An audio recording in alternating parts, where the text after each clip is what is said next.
Bonjour Monsieur Jacobelli. Bonjour, merci pour votre invitation. Je vous en prie, soyez le bienvenu. Alors évidemment, on va parler des municipales, mais pas seulement. Il y a d'autres sujets qui préoccupent les Français, notamment l'impact de la guerre au Moyen-Orient. Et tous les Français sont évidemment concernés. On commence quand même, parce qu'il reste maintenant 4 heures, je crois, oui. avant le dépôt des listes, donc 18 heures pour le second tour des municipales. On le voit avec notamment Sébastien Delogu qui s'est retiré ce matin à Marseille. Il reste des fronts républicains contre le Rassemblement national. Est-ce que vous pensez que cette stratégie fonctionne encore ? Alors, vous parlez de front républicain, moi je parlerais de front de la honte, parce que les socialistes ont pactisé avec la France insoumise, comme si la France insoumise n'était pas à la tête d'une milice qui vient de tuer la jeune garde, qui vient de tuer le jeune Quentin, comme si Jean-Luc Mélenchon ne multipliait pas les allusions antisémites. Cette gauche qui, sur les plateaux de télévision, se bouche le nez lorsqu'elle prononce le nom de Jean-Luc Mélenchon, lorsqu'elle retourne sur le terrain et qu'il y a des postes en jeu, là, elles embrassent les élus LFI à pleine bouche. Mais est-ce que ça vous effraie, ce front ? Mais ce front ne nous effraie pas. Ce qui nous effraie, c'est cette alliance des socialistes avec la France insoumise et de savoir que certaines grandes villes de France pourraient tomber dans l'escarcelle de cette ultra-gauche violente, haineuse, qui divise les Français et qui communautarise les quartiers. C'est donc très grave. Et ce sont des villes qui ne tomberont pas dans votre escarcelle. Oui, mais vous savez, il n'est pas question d'escarcelle. Moi, je crois, à l'inverse, que dans des grandes villes, vous citiez Marseille, où M. Delogu se désistait pour le socialiste Payan, eh bien, dans ces villes-là, moi, je crois que les candidats comme Franck Alizot peuvent attirer beaucoup d'électeurs qui ne veulent pas qu'on mélange leur ville avec ce que ça veut dire, l'extrême gauche, c'est-à-dire la violence, le désarmement de la police, le communautarisme dans certains quartiers. Il y a, pour ceux qui voteraient pour cette gauche-là, non-assistance à commune en danger. Et c'est pour ça que nous avons appelé les responsables de la droite responsables et sincères à nous rejoindre dans les communes où une fusion éventuelle pourrait faire barrage à cette extrême gauche devenue folle. On vient de l'apprendre. Je ne me désiste pas pour Rachida Dati, mais pour Paris. C'est Sarah Knafo qui parle de reconquête, qui ne sera donc pas au second tour des municipales. Elle avait tenté de nouer une alliance, finalement. Elle ne sera pas présente au second tour. Pourquoi elle ne veut pas ? Donc elle dit que c'est pour Paris, mais c'est finalement pour ne pas faire perdre la droite. Pourquoi est-ce que le Rassemblement national ne fait pas de même quand ils sont en 2e ou 3e position pour favoriser les LR, les Républicains ? Non, mais nous, ce que nous proposons, c'est d'avoir des candidats, mais de fusionner des listes avec les gens de la droite sincère. Je ne vois pas pourquoi nous n'aurions pas d'élus. Mais vous retirez, non ? Oui, mais pourquoi ne pas avoir d'élus ? Vous savez, il y a des millions de Français qui votent Rassemblement national et qui tiennent beaucoup à ce que nous soyons présents dans les conseils municipaux pour surveiller justement que la sécurité est bien une priorité, que la bonne gestion des finances est aussi appliquée dans les communes. Nous avons le droit à des élus comme les autres, mais moi je me poserais la question inverse. Pourquoi, lorsque nous tendons la main à des divers droites et à des LR, pourquoi eux ne veulent pas fusionner s'il y a un danger de gauche ou d'extrême gauche ? Vous savez, en France, c'est quand même très paradoxal. On a la gauche la plus vicieuse du monde, qui est prête à tout pour avoir des postes, et la droite la plus bête du monde, qui est prête à leur laisser l'administration des communes. C'est bien ça le problème. Parce qu'ils attendent. Alors si je retourne encore une fois le problème, ça devient compliqué à suivre. Non mais Laurent Jacobelli, si on retourne, c'est-à-dire, ce que fait Jean-Luc Mélenchon, c'est que parfois il dit, voilà, nous on se retire.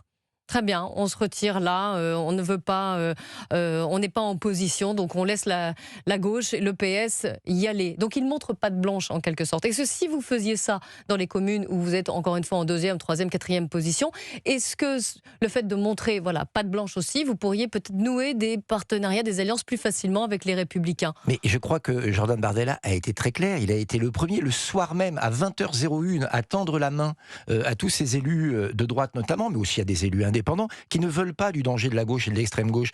Écoutez, c'est à eux maintenant, la balle est dans leur camp, mais il y a aussi des bonnes nouvelles. Je sais qu'à Reims, notre candidate, Anne-Sophie Frigou, a fusionné avec un candidat qui venait des LR pour travailler ensemble contre le maire sortant macroniste. Tout ça est possible et ça peut marcher. Tenez, moi j'ai un exemple. Éric Ciotti, qui est le patron de l'UDR, qui était l'ancien patron des LR, qui s'associe au Rassemblement national en gardant son autonomie et son indépendance, a fait un très bon score dans la ville où il est candidat. Donc vous voyez, quand on le fait, ça marche. Eh bien, il y a des élus qui sont responsables et d'autres, parce qu'ils se disent « j'aurais peut-être besoin un jour du PS, je rêve peut-être d'un poste en Macronie », eh bien, refusent de prendre leurs responsabilités. Mais aujourd'hui, il y a urgence, il y a une situation très grave dans notre pays.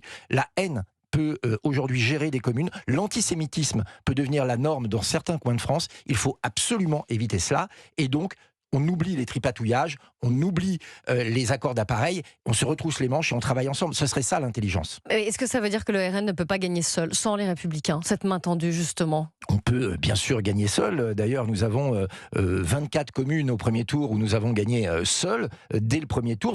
La quasi-totalité de nos maires sortants et des nouvelles municipalités, bien sûr qu'on peut gagner seul. Et lorsque ce n'est pas possible, eh bien, il faut s'allier quand on a l'intérêt général au cœur. Et ce que nous regrettons aujourd'hui, c'est que certains élus, et notamment des élus de droite, oublient parfois l'intérêt général pour des petites tambouilles locales. Tambouilles, je ne sais pas, mais ils disent, voilà, ce sont nos valeurs. Oui, Parce que c'est vraiment des tambouilles quand on met en avant ces valeurs. Oh oui, mais enfin, vous savez, s'ils veulent plus de sécurité et mieux gérer les deniers publics, je pense que ce sont des valeurs sur lesquelles on peut s'accorder. Et puis surtout, si c'est pour empêcher que la ville soit à feu et à sang, dirigée par les zinzins de la France insoumise. Ce serait quand même... Ah bon, oui, écoutez, il suffit d'aller à l'Assemblée nationale pour voir quand même que on n'est pas dans le domaine du rationnel. Vous ne m'avez pas répondu d'ailleurs sur Sarah Knafo. Je vous ai dit, voilà, elle se retire, c'est officiel. Je me désiste, pas pour Rachida Dati, dit-elle, mais pour Paris. Une réaction quand même? Écoutez, honnêtement, qui a envie de voir les rats continuer à circuler dans Paris, les poubelles dans les rues et les travaux interminables, de voir les trottinettes électriques faire la nique aux voitures? Plus personne. Tout ce qui va dans le sens de l'élimination de cette gauche sectaire ne peut pas être un mal. Donc vous soutenez ces... Je n'ai pas à soutenir, elle n'est pas de mon mouvement, mais elle a pris une décision qui est plutôt courageuse. Qui est plutôt courageuse, voilà, c'est ce que je voulais savoir, ce que vous en pensiez. Autre chose, voilà, on avait dit que pour des raisons de temps de parole, on parlait des municipales, mais qu'on parlait aussi également d'autres sujets. Et je voudrais m'intéresser cette fois, Laurent Jacobelli, à d'autres sujets. On est en pleine guerre au Moyen-Orient avec un détroit d'Ormuz sur lequel notre attention est portée. On en parlera également puisque Emmanuel Macron convoque cet après-midi un nouveau conseil de défense, que Donald Trump fait pression sur la France. Mais juste avant, parlons quand même du concret, du quotidien des Français. Je ne sais pas si vous avez vu la suggestion de Thierry Cotillard, qui est le patron des Intermarchés, qui suggère que l'État revoie sa part de taxe donc, sur les carburants pour soulager les consommateurs. Ça va dans votre sens, finalement, Laurent Jacobelli? Mais c'est une évidence, et Jordan Bardella et Marine Le Pen ne cessent de le réclamer depuis le début. On est dans un paradoxe total. Plus l'essence devient chère, plus l'État, qui récolte des taxes sur le prix de l'essence, s'enrichit, et plus les Français s'appauvrissent, sans qu'il y ait un phénomène de vase communicant entre le budget de l'État et le pouvoir d'achat des Français. C'est pas acceptable. Donc ce qu'il faut maintenant, ce sont des mesures de bon sens. Je rappelle que quand vous payez le litre 2 €, il y a plus d'1 euro, 1,10 €, 1,20 € qui va dans les poches de l'État. C'est pas le prix de l'essence, c'est le prix des taxes, 60% du prix. Eh bien que l'État baisse sa part de taxes en amenant la TVA de 20% à 5,5%. C'est possible, nous le proposons depuis le début, et ce serait, je crois, très sage. Ce sont des recettes en moins et on ne peut plus se le permettre. C'est ce qu'a rappelé également le gouverneur de la Banque de France. Oui, mais je n'ai pas de conseil à donner à monsieur le gouverneur de la Banque de France, mais je pense que s'il passait en première année d'économie à la fac, il saurait qu'il y a les recettes de court terme, on parle de 12 milliards, mais il y a la pérennisation des recettes de long terme. Si les Français continuent à faire leur plein, que la part de TVA est moindre, mais qu'on continue à consommer de l'essence, l'État sera plus riche à la fin que si les Français arrêtent de faire le plein et donc ne payent plus de taxes. Je pense que c'est le b.a-ba de l'économie. Donc il faut arrêter de voir par le petit bout de la lorgnette. Ces gens-là s'y connaissent quand même. On sait qu'on a un problème de déficit. Ce sont des recettes en moins qui étaient prévues dans ce budget qui est très serré. J'adore recevoir des leçons de la part de ceux qui ont creusé le déficit et qui nous expliquent comment ne pas le creuser un peu plus. Non, je pense qu'aujourd'hui, des industriels, des artisans s'inquiètent de l'augmentation du coût de l'énergie. Ça va jouer sur leur activité. Je rappelle qu'on a 63 000 faillites par an. On veut arriver à combien? 70, 80, 100 000. Donc il faut prendre des mesures d'urgence parce que ça va se terminer. D'urgence, c'est-à-dire dès maintenant. Mais bien sûr, dès maintenant. La crise, elle est maintenant. Et d'ailleurs, ça dépasse l'espace politique. Vous l'avez dit, il y a des directeurs de supermarchés, des présidents de supermarchés, de chaînes de supermarchés qui le disent. Et il faut maintenant sauver le pouvoir d'achat des Français. Sinon, c'est quoi? C'est la consommation qui va être en berne. Et là, je vous raconte pas les recettes de l'État, le creux que ça va faire si on ne prend pas en compte en plus le chômage et les faillites. Donc qu'on est pour une fois un gouvernement responsable. Oui, je sais, c'est dur pour eux d'écouter ce que propose le premier parti d'opposition à l'Assemblée nationale. A dit que ce serait démagogue et inutile de faire ça, vous le savez. Écoutez, c'est bien le problème. Moi, je ne sais pas qui est inutile depuis le début, mais j'ai bien l'impression que c'est eux, depuis qu'ils sont au pouvoir, depuis 10 ans maintenant. Nos entreprises vont mal, le chômage réaugmente, les industries partent ailleurs, l'énergie ne cesse d'augmenter, le pouvoir d'achat des Français diminue. Apparemment, ils n'ont pas la recette miracle, alors qu'ils écoutent les conseils de ceux qui ont réfléchi. Est-ce que vous craignez justement, avec toutes ces conséquences que vous venez de lister, pour cette guerre au Moyen-Orient en plus qui semble pour l'instant durer, on est au 18e jour, visiblement, elle ne sera pas courte. Est-ce que vous craignez une nouvelle colère, type gilet jaune, par exemple, si les prix continuent d'augmenter et toutes les conséquences qui vont avec? Vous savez, les mêmes causes ont toujours les mêmes conséquences. Je pense que ce serait compliqué pour les Français de comprendre que tous les efforts reposent sur eux, qu'on leur demande de payer plus de taxes, finalement, sur une essence déjà plus chère, donc de réduire encore leur train de vie, et que l'État, lui, ne fait pas d'efforts. Donc ça peut se terminer comme ça peut se terminer autrement aussi, avec des chèques, vous savez, des chèques énergie, etc. C'est-à-dire des usines à gaz qui, au final, coûtent plus cher que ce qu'elles rapportent aux concitoyens, et dont on Même a vu, si c'est ciblé et dont on a vu les limites hier. pour les plus démunis. Mais pourquoi ne pas accepter une mesure simple qui est la baisse de la TVA? Moi, on me dit souvent, oui, mais l'Europe, etc. La Pologne l'a fait en 2022, pendant la crise précédente. Et ils ont baissé la TVA sur l'essence à 8%. Ils en ont acquis les bénéfices pour la population. Pourquoi on n'accepte pas des mesures simples? Je crois que ce gouvernement s'entête sans pour autant arriver ou réussir à montrer le chemin vers la paix, puisqu'il a laissé les rênes aujourd'hui aux États-Unis.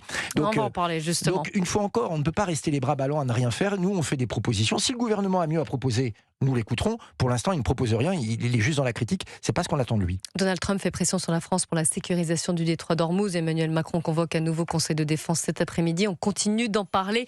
Laurent Jacobelli, député de Moselle, porte-parole du Rassemblement national et l'invité des grands entretiens d'Europe 1 Info. On reste ensemble. Restez avec nous sur Europe 1. 13h, 15h, Europe 1 Info. À l'écoute des pros avec l'identité numérique La Poste. Robin, auto-entrepreneur, utilise l'identité numérique La Poste pour toutes ses démarches en ligne. Il nous explique pourquoi dans un instant. Renault propose l'entretien de ma Renault à partir d'1 € par jour. Donner de l'argent pour éviter de donner de l'argent, quel intérêt? Et puis, je réfléchis. 1 € par jour pour bénéficier de la révision constructeur et de l'assistance 24 heures sur 24, 7 jours sur 7, c'est un bon investissement. Contrat entretien privilège Renault Car Service à partir d'1 € par jour. Décidément, qui mieux que Renault peut entretenir ma Renault? Renault Car Service, numéro 1 du SAV 2026. Offre réservée aux particuliers, conditions et rendez-vous sur Renault.fr ou sur l'appli My Renault. Source l'Automobile Magazine 2025. Ça, c'est votre premier café du matin pour bien démarrer votre journée chargée. Et ça, c'est votre deuxième, servi par votre conseiller pro Leroy Merlin avant de répondre à toutes vos questions. Eh oui, quand on est professionnel du bâtiment, on donne tout pour satisfaire vraiment ses clients. Alors nos conseillers pro vous reçoivent en magasin ou à distance pour vraiment vous accompagner. Leroy Merlin, on peut tout construire ensemble, même l'avenir. Ils l'ont fait, ils l'ont fait, ils l'ont fait. Pour la toute première fois, un camping-car remboursé. Et c'est chez Libertium. Du 17 au 28 mars, ce sont les Libertium Days dans votre concession Libertium. Venez profiter d'offres exceptionnelles. Jeux avec obligation d'achat. Jusqu'à 60 000 € remboursés sur l'achat de votre camping-car. Un gagnant tiré au sort parmi tous les acheteurs d'un camping-car dans l'une des concessions Libertium sur la période du 17 au 28 mars 2026. Règlement sur libertium.fr. Libertium Days, les jours Libertium. Groupama. Cerise nous dit pourquoi Groupama sera toujours un point de repère pour vous. Rien de grave, Victor. Non, Cerise, c'est juste un accrochage. Mais je dois faire réparer ma voiture rapidement et en ce moment, j'ai beaucoup de dépenses. Rassurez-vous, Groupama est là. Si vous la faites réparer dans un de nos garages partenaires, vous n'aurez pas de frais à avancer. Nous les prendrons directement en charge. Ah, mais merci Cerise. Je vais appeler mon conseiller. Et il vous trouvera le garage partenaire le plus proche de chez vous. Groupama. Groupama, toujours là pour moi. Plus d'infos sur groupama.fr. Pour les conditions et limites des garanties, se reporter au contrat. 3, 2, 1, lancement. Les prix de lancement poltron et sofa ont décollé. Sur les nouveaux modèles de la collection, profitez d'une économie allant jusqu'à 50% et de la livraison offerte sur le reste de la collection. Venez en magasin. Les prix de lancement se terminent samedi. Poltrone e sofà, solo divani di qualità. Uniquement des canapés de qualité, vérifiez conditions en magasin. 13h, 15h, Europe 1 Info. Je suis toujours en compagnie de Laurent Jacobelli, député de Moselle, porte-parole du Rassemblement national. On continue notre grand entretien et on évoque bien sûr la situation internationale. 18e jour de guerre au Moyen-Orient et Donald Trump qui met la pression sur la France, sur les Européens en général d'ailleurs, pour sécuriser le détroit d'Ormuz. Écoutez le président américain. Sur une échelle de 0 à 10, je dirais qu'il était à 8. Pas parfait. Mais c'est la France. Je pense qu'il va aider, je vous tiendrai au courant. Je ne ferai pas de forcing, nous n'avons besoin de personne. Alors, juste avant d'aller sur le fond, le fait, et c'est pas la première fois que Donald Trump, le président américain, raille finalement le président français en lui donnant une note. Je voulais, Laurent Jacobelli, une réaction. C'est pas un secret, vous savez que je n'apprécie pas beaucoup Emmanuel Macron, mais j'ai toujours beaucoup de mal quand un chef d'État étranger critique le chef d'État français par la moquerie ou la raillerie. Je suis toujours très mal à l'aise, quels que soient les désaccords que je peux avoir avec le président de la République. Mais ça montre aussi quelque chose. Ça montre malheureusement, au-delà du seul Donald Trump, qu'aujourd'hui la voix de la France à l'international n'est plus écoutée. Je pense que le président de la République essaye parfois d'être entendu de ses partenaires européens, il n'y arrive pas souvent, mais au-delà des frontières de l'Europe, il est tout à fait inaudible. Et c'est triste. C'est triste parce que nous avons des relations particulières, historiques, avec le Liban, avec Israël. Nous serions un pays naturellement faiseur de paix si nous avions encore ce rôle international. Vous savez, moi, je viens de la famille du gaullisme. Le général de Gaulle avait toujours à cœur d'être équidistant des différentes puissances, de parler à tout le monde pour lorsqu'il y a une tension mondiale. Et c'est pas le rôle-là que joue Emmanuel Macron, puisqu'il parle il continue de parler au président iranien, il continue de parler aux Libanais, il continue de parler aux Israéliens et aux Américains. C'est vrai qu'il parle beaucoup, mais concrètement, comment fait-il évoluer la situation ? Je dois dire, pour être très honnête avec vous et très franc, que son analyse de la situation et son analyse du rôle de la France vont, et disons-le sincèrement, plutôt dans le bon sens. Mais concrètement, on a du mal encore à comprendre où on va. Oui, bien sûr, on peut comprendre, et on comprend, Israël et son instinct de survie. Israël se défend de tous ceux qui veulent sa mort. C'était hier à Gaza les terroristes islamistes, c'est aujourd'hui le Hezbollah au Liban. Ce sont des gens qui ont déclaré qu'il fallait éradiquer Israël et l'Iran, évidemment, par-dessus tout. Donc on comprend la politique d'Israël, on comprend le Liban aussi, qui souffre aussi du Hezbollah, qui est un pays difficile à unir et au sein duquel le Hezbollah sème la division. Donc l'intérêt d'Israël et du Liban, c'est d'en finir avec le Hezbollah militaire, qui est un groupe terroriste. Et donc on devrait pouvoir effectivement être facilitateur. L'orientation est la bonne, faire en sorte qu'Israël et le Liban se parlent parce qu'ils ont un ennemi commun, l'un de l'intérieur, l'autre de l'extérieur. C'est évidemment la voie empruntée. On va y venir sur le Liban. J'aurai quelques questions à vous poser. Juste avant, je reviens sur l'Iran. La France a rendu hommage au major Frion qui a été tué en Irak la semaine dernière. C'était ce matin, cet hommage qui a été rendu à l'adjudant-chef. De m'associer à cet hommage au nom de tout le groupe Rassemblement National, évidemment. Vous avez dit que vous compreniez, vous souteniez plutôt Emmanuel Macron, que vous disiez, voilà, je peux comprendre son analyse de la situation. Mais est-ce que ça veut dire, est-ce que vous pensez, Laurent Jacobelli, que la France doit intervenir plus directement et doit répondre favorablement à la demande d'aide de Donald Trump pour sécuriser le détroit d'Ormuz, au risque de perdre peut-être des soldats français? Il y a dans la bouche du président de la République des mots qui sont assez justes quand il parle de stratégie défensive, c'est-à-dire que nous ne laisserons pas les intérêts ou la vie de Français être le jeu de cette guerre et que la France défendra les siens, défendra ses intérêts. Là-dessus, c'est concret. Sur le détroit d'Ormuz, la difficulté qu'on a, et bien sûr qu'il faut libérer ce détroit parce que vous le savez bien, notamment le pétrole passe par là, c'est 20% du pétrole qui passe là, et donc la crise dont on parlait précédemment sur le coût de l'essence est liée à la situation dans le détroit d'Ormuz. Le problème, c'est que les attaques réelles ou éventuelles qui pourraient avoir lieu sont essentiellement par drone. C'est-à-dire que les moyens actuels que nous avons sont des missiles qui coûtent une fortune, qui pourraient à chaque fois détruire un drone qui coûte quelques milliers d'euros. Et donc, il y a là une espèce de disproportion des moyens de riposte. Et donc, ça pose une vraie question. Oui, il faut sécuriser le détroit d'Ormuz, mais honnêtement, avec les moyens utilisés par l'Iran et demain par ses proxys, c'est très compliqué. Donc, ça veut bien dire qu'il faut se diriger vers une solution de pacification. Mais je crois que ça ne pourra avoir lieu qu'une fois que le terrible régime des Mollahs sera éliminé. Ah, donc on commence par le régime des Mollahs, enfin on laisse faire les États-Unis et Israël. Mais vous avez vu le régime avait été décapité avec 2 dirigeants ce matin haut placés, notamment Ali Larijani qui a été éliminé par des frappes israéliennes. On continue à lutter déjà contre le régime des Mollahs. Mais il le faut parce que ce régime... Avant d'agir sur le détroit, donc. Si on peut faire les deux en parallèle, c'est pas plus mal, mais c'est une condition parce qu'aujourd'hui, l'Iran, c'est une théocratie, une dictature terrible. Je rappelle que plusieurs dizaines de milliers de citoyens révoltés qui étaient dans les rues se sont fait assassiner par le régime. Je rappelle que la situation des femmes dans ce pays est catastrophique, puisqu'évidemment la charia s'applique, et que c'est un régime qui aide le terrorisme international. Donc je pense que l'intérêt du monde, l'intérêt de la paix, pas seulement dans la région mais dans le monde entier, c'est qu'effectivement cette dictature sanglante prenne fin. Bon, pour la suite, ce sera au peuple de décider, mais évidemment. On se souvient des exemples vietnamiens, afghans, irakiens. Est-ce qu'on peut changer un régime par la force, comme ce qu'est en train d'essayer de faire les États-Unis, couplés à Israël? On peut probablement étêter et couper les têtes d'un certain nombre de dirigeants. Changer le régime, probablement pas. Je pense que ça doit venir du peuple. C'est à lui de décider, c'est la souveraineté populaire, quel dirigeant il veut, quel régime il veut, et espérons que ce soit une démocratie raisonnée et raisonnable, et le peuple iranien est politiquement assez mûr pour choisir cette voie. La question qui se pose, c'est quel est le but et quels sont les intérêts des États-Unis?